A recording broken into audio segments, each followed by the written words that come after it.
Now, if you move at all in stand-up comedy circles, and given the procession of postmenopausal mammary-flapping TED Talks routinely fucking confused with comedy at present you'd be forgiven for not being, then in all likelihood, one story has dominated your waking hours. After decades defying modernity, befouling more shoes than Weinstein in a crowded greenhouse, perennial snarkmaster Norm Macdonald was at last devoured by the Me Too manatees. I feel bad that Roseanne got fired. I think that we have to be more forgiving of people.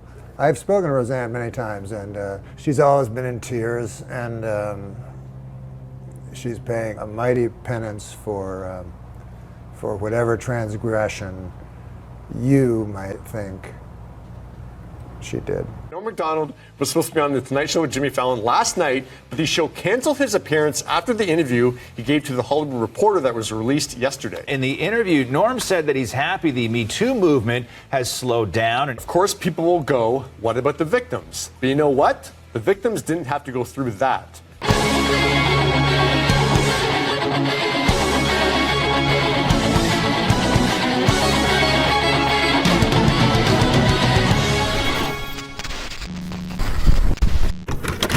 On the swollen, overly made-up face of it, this was yet another outing from the outrage mob accomplishing precisely dick with a side of balls, unless of course you consider flambeing a beloved comedic institution alive for merely defending his friends to be a meritorious endeavor. But then, the unthinkable occurred, with the PC police beating down his back door just as the Pussyhat Harridans hit peak shrill, just when we needed that cocksure iconoclast of yore.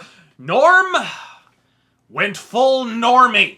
You went on the Howard Stern show yesterday to apologize, and you ended up making it worse because you said you'd have to have Down syndrome not to feel sorry for the victims. Yes. You know, you'd have to have Down syndrome. Not to know that. My new word. Down syndrome, right? That's a good word. You'd have to have Down syndrome to not feel sorry for, you know, of course I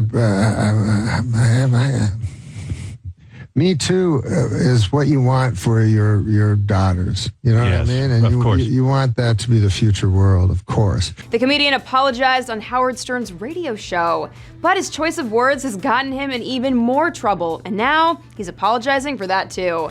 Do you regret saying that? You just keep on getting into trouble, Norm Macdonald. It's always bad when you have to apologize for the apology. An apology. Probably. I realized at that moment that I'd done something unforgivable. Yeah. I will say the remark I made about people with Down syndrome was just a terrible thing for me to say. We agree. So, you know, listen, thanks for coming to us to talk to us about this. Well, I hope I hope that I didn't offend any of you guys. Not at all. No. The fuck is this? Invasion of the Norm Snatchers? Who the bubbling fresh fuck are you? And what have you done with the dude who told the head of NBC to mange his veiny dick? They said that this guy, Don Ohlmeyer, turns out to be the president. Yeah, now I know Don Ohlmeyer, and just between you and me, he's an idiot. Oh.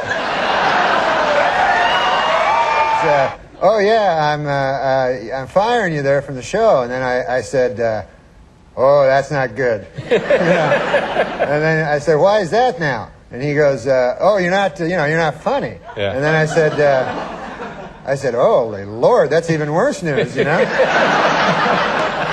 Yeah, he doesn't think I'm funny in Weekend Update, and God only knows. I mean, you know, it's just a matter of opinion. He also thinks that O.J. is innocent. So. Exactly. But these gay guys, man, I was reading, you know about These gay guys. I haven't even said hi yet. All right. Tell me what it is with these gay guys. I know, I'm already. I just read this thing about the George You're reading Michael. a lot, aren't you? Yeah, I got a little time off. Now I read the newspaper. You know, you're sitting across from your boy Dennis Miller there, a man who came out as conservative in a Hollywood that decidedly didn't appreciate it long before the Trump typhoon made landfall, and paid the fuck for it. You see him sobbing about that bullshit on The View? Quite the fucking opposite. He used his stand-up comedy platform and hit back like a howitzer. If only we could get Sean Penn on board, huh? Jeez, if only Saddam Hussein was a paparazzi. You know, Sean's one of those interesting Hollywood dichotomies that when I eventually cross his path now, he want to beat my ass because I insinuated that he wasn't peaceful.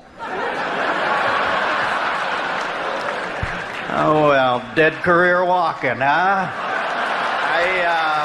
Now cut to Norm, the leather jacket-bedecked badass we know for smoking on set while riding out the remainder of his contract on SNL. And what's he up to?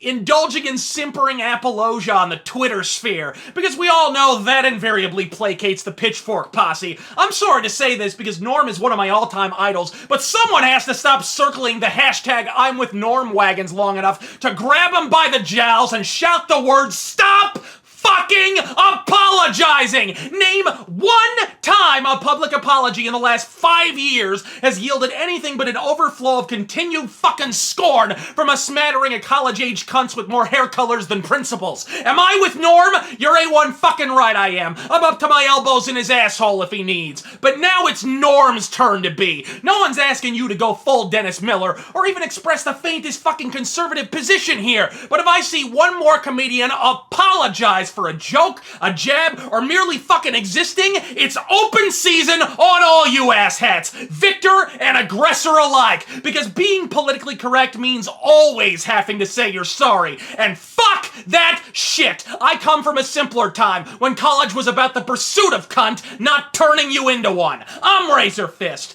God fucking speed. I don't apologize.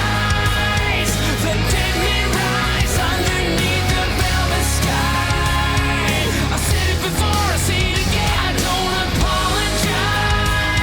Just get it right and sing me straight into the night. Because I went to this gay pride parade, and I saw in it there were these old men and old ladies like with these signs that said, "We are proud of our gay son." You know? And so I was saying, that's an odd thing to be proud of, you know, because it's not an achievement, you know? It's not like something you work all your life to be gay or anything like that. And I just wondered, I had a hard time believing that these 50, 60-year-old men are actually bragging, you know, at work like they're, "Hey, Bill, you know, my kid, oh my God, we're proud of him, Johnny. He graduated from Harvard, you know. A first in his class, you know what I mean? Now he's articling over at a law firm, and, oh yeah, he loves cock." You know? This kid. He can't get enough cock in his mouth, his ass, this kid's always cock.